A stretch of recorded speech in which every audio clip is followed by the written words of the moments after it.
Salom hammaga, yaxshimisizlar? Hozirgi o'chirimimiz siz kutgan o'sha dushmaningiz haqida o'chirim bo'ladi. Dushmaningizni ko'rib chiqamiz. Siz haqingizda nimalarni o'ylayapti?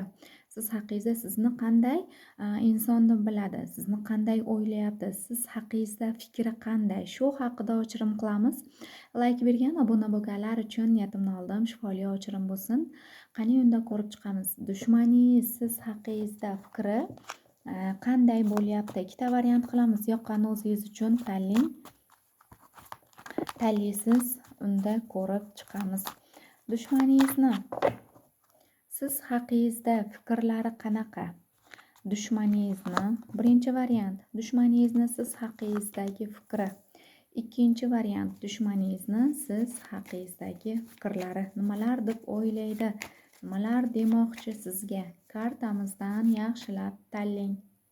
Tanlab bo'lgan bo'lsangiz, unda birinchi variantdan boshladim. Tez-tez ko'rib chiqishga harakat qilamiz, chunki YouTube menga ko'p vaqt bermagan, chunki o'zimni ham vaqtim kamroq, tozalovlarim ko'payib ketdi. Shuni hisobiga faqat dushmaningiz haqida o'chirim qilib chiqazishga harakat qilyapman tez-tez.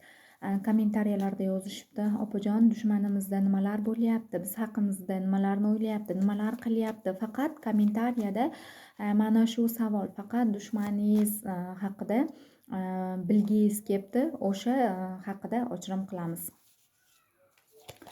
Va unda birinchi variantdan boshlaydik. Dushmaningizni siz haqingizdagi fikri qanaqa bo'lyapti?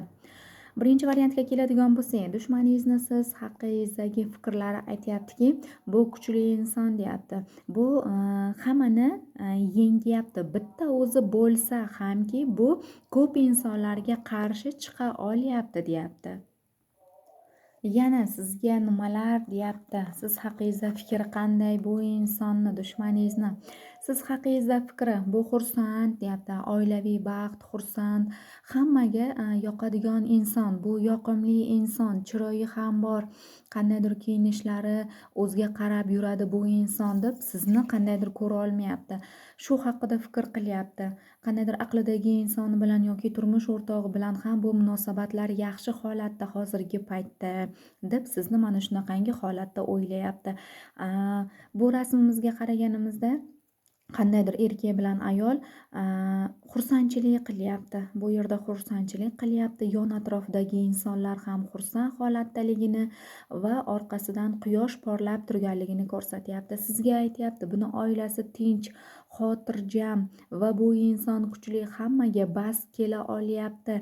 Men nimaiki qilsamda buni oilasi nima deyapti? Tinch holatda deyapti. Kundan kunga yashnab, gullab, yashnab ketyapti. Munosabatlarida ham tinchlik, hamma holatlarida yaxshi holat deb sizni o'ylayapti. Siz haqingizda yana nimalarni o'ylayapti? Nimalar deb fikr qilyapti bu dushmaningiz? Hamma narsani eplayapti, uddalayapti deyapti. Bu doimiy ravishda o'zini tozalab yuradi deyapti. O'shaning hisobiga men qilayotgan sehr jodularim yoki ilm amallarim bu insonga yaxshi ta'sirini ko'rsatmayapti. Chunki bu inson doimiy ravishda qilichlarni tepaga ko'tarib, qandaydir u insonga kelayotgan negativlarni kesib tashlab turibdi deyapti. Kartamizga yaxshilab e'tibor beradigan bo'lsak, mana bu ayolimizning qo'lida qilich, yonida qandaydir qushlar kelayotganligini va bu qizimiz tepaga qarab qilichlarni ko'targanligini ko'rsatyapti. Bu nima? Bu insonga kelayotgan negativlarni bu inson qaytarib turibdi. Doimiy ravishda siz o'zingizni tozalatayotgan bo'lishingiz mumkin yoki qaytarma qilayotgan bo'lishingiz mumkin. Mana shu narsalarni dushmaningiz bilib, sezib turibdi. Hozirgi o'ylarida, fikrlarida ham aytyapti, bu inson doimiy ravishda o'zini tozalayapti va qaytarma qilib turibdi. O'shaning uchun men qilayotganlarim bunga u darajali ta'sirini ko'rsatmayapti deyapti. Siz haqingizda nimalarni o'ylayapti? Siz haqingizda o'ylaganda bu insonni yuraklari siqilib ketyapti. Qandaydir sizni o'ylayaptiki, bu inson g'amga kirib ketyapti, tushkunlikka tushib qolyapti. Sizni mana bu hayotingizni ko'rgani sari bu inson ich-ichidan yemirilib boryapti. Sizni hayotingizni ko'rgani sari siz mana shunaqangi holatda bo'ling. Mana shunaqangi holatda bo'ling. Ichingizda g'am, alam bo'lsa ham tashqariga bildirmaslikka harakat qiling. Chunki mana bu dushmaningiz sizni holatingiz yomon holatdaligini, qandaydir qiyinchiliklarni boshdan kechirayotganligingizni ko'rsa, bu inson xursand bo'ladi. Ustingizdan qandaydir kulishga, qilganlarim o'xshayapti deb o'zini yuksaklarga ko'taradi.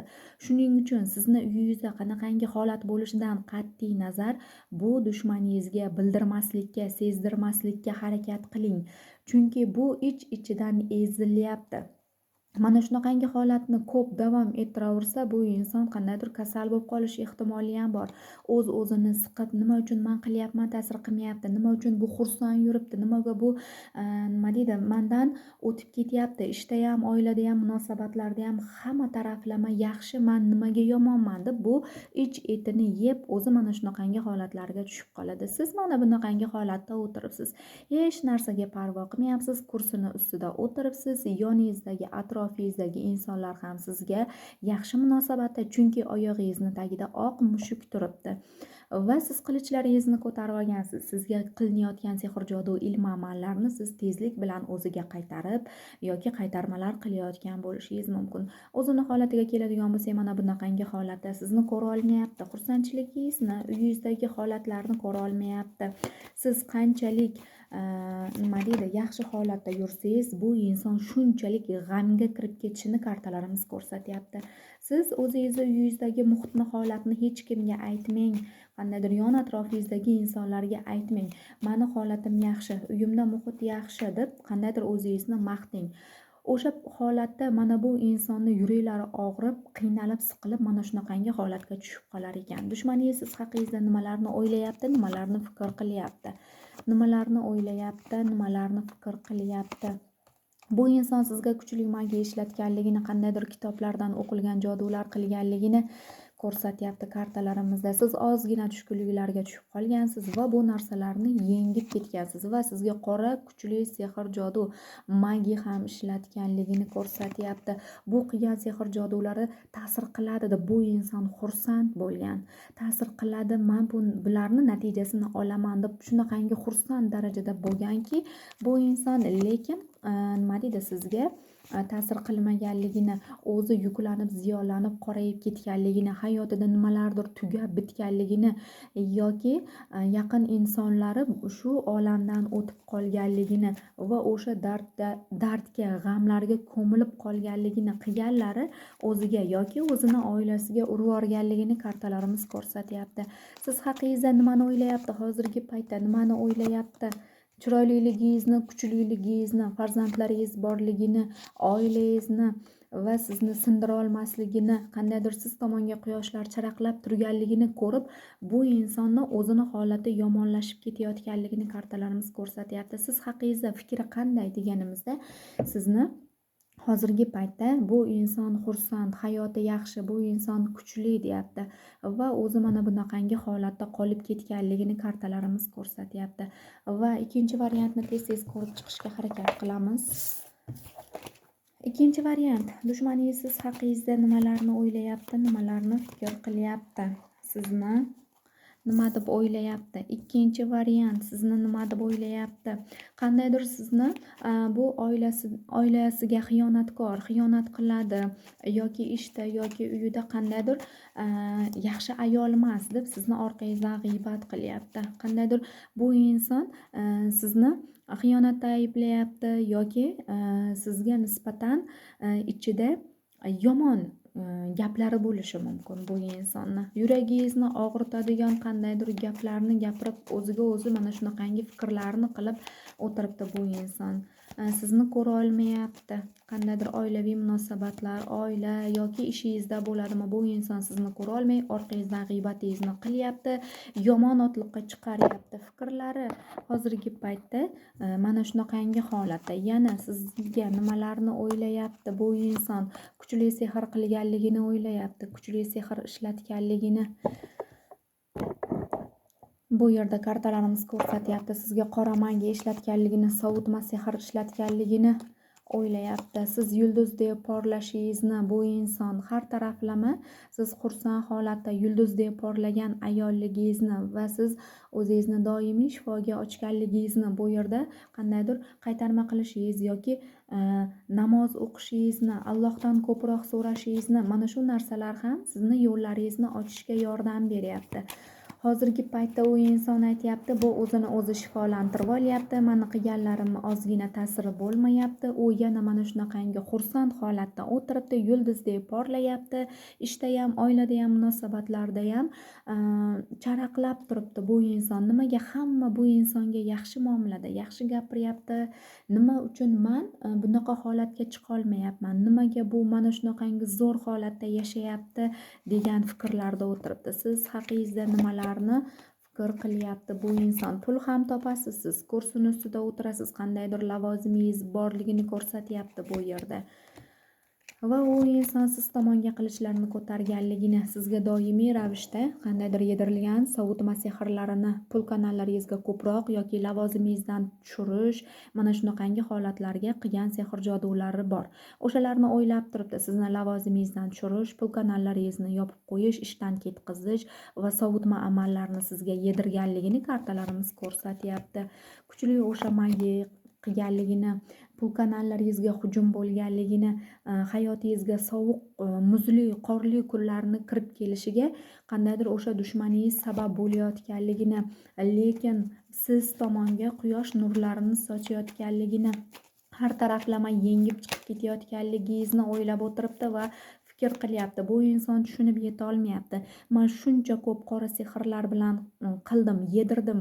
Tashqidan ham, ichidan ham, havo orqali ham sehrlarni kirgizdim. Nima sababdan bu inson yana mana shunaqangi holatda deb u inson hozirgi paytda o'ziga o'zi mana shunaqangi narsalarni fikr qilib, o'ylab o'tiribdi. Bu ayol baribir sinmas ekanda, kuchli ekanda, nima qilsam bo'lar ekan deb qandaydir bir nechta insonlar bilan siz haqingizda gaplashayotganligini, maslahat qilayotganligini ko'rsatyapti. Siz haqingizda nimalar demoqchi, nimalarni o'ylayapti? Malikalardek yashab yuribdi deyapti. Taqdirni o'zgartirishga harakat qildim, lekin bo'lmayapti deyapti. O'zini hayotida ozgina pauza, qotib qolishlik, qilganlari o'ziga qaytganligi uchun tezkor holatda bo'lib qolganligini, yaxshi holatda emasligini yoki ish yo'llari bog'lanib qolganligini, chunki sizga qandaydir pul kanallaringizga ishingizdan, lavozimingizdan tushirishga mana shunaqangi sehr jodular qilgan bo'lsa, bu o'ziga qaytib qo'l oyoqlari bog'lanib qolganligini va o'zi qandaydir o'sha ishdan ketganligini yoki oilada munosabatlarda yaxshi holatda emasligini kartalarimiz ko'rsatyapti. Hayotiga qora bulutlar kelganligini ko'rsatyapti. Illyuziyaga ko'p berilib ketyapti. Men buni uyini ham og'dar-to'ntar qilaman, qalbini ham, yuragini ham, nima deydi, oilasini ham, ishini ham har tomonlama men buni sindiraman deyapti. Lekin bu illyuziya. Kartamizga yaxshilab e'tibor bersak, xom xayol bu. Hamma narsa xom xayolligicha qolib ketyapti bu insonda. Bu inson o'ylayapti, har taraflama yiqitaman bu insonni deyapti, lekin bu illyuziya, yolg'on. Bu o'zini yolg'onlariga o'zi qandaydir ishonib ham qolyapti bu inson. Yolg'on fikrlarni tuzyapti, yolg'onlarga, o'zini yolg'oniga o'zi ko'milib o'tiribdi hozirgi paytda. Hamma narsa illyuziya bo'lib ketadi. Bu narsalar sizga hech qanday ta'sirini ko'rsatmaydi. Tez-tez o'zingizni shifolantirib, qandaydir tozalovlarni olib tursangiz, mana shunaqangi illyuziyada yolg'onlarga o'zi ko'milib qolib ketishini aytyapti. Siz haqingizda mana shunaqangi o'ylari, fikrlari bor ekan. Rahmat hammaga.